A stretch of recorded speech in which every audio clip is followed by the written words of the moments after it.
CBI വരെ വരട്ടെ എന്ന് CPM. അങ്ങനെയെങ്കിൽ മുഖ്യമന്ത്രിയുടെ മകൾ എന്തിന് അന്വേഷണത്തിന് തടയിടാൻ ശ്രമിച്ചെന്ന ചോദ്യം ഇതുവരെ ഉണ്ടായിട്ടില്ല.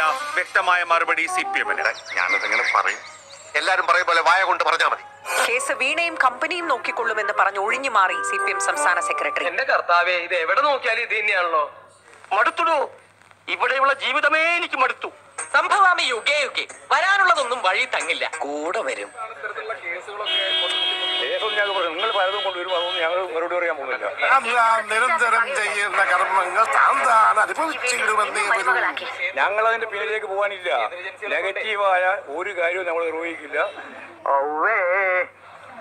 കേന്ദ്ര ഏജൻസികളും അതിന്റെ അപ്പുറത്തെ ഏജൻസി വന്നാലും കേരളത്തെ സംബന്ധിച്ചിടത്തോളം ഞങ്ങൾക്ക് നല്ല ധാരണയുണ്ട് എന്നൊക്കെ പറയണ്. നിങ്ങളെ പിന്നിൽ വരാൻ ഞങ്ങളില്ല. നിങ്ങൾ എന്ത് വേണമെങ്കിൽ തയ്യാറായിക്കോ, കൊടുത്തോ. വായിൽ നാവുള്ളപ്പോഴാണോ എന്റെ പൊന്നു മറുപടിക്ക് വഞ്ഞ മോനെ, ഞാൻ മുഖസ്തുതി പറയാന്ന് വിചാരിക്കരുത്. നീ ജന്മത്ത് നന്നാവില്ല കേട്ടോ. പോയി അടുത്ത കേസുമായി വാ. ഓക്കെ.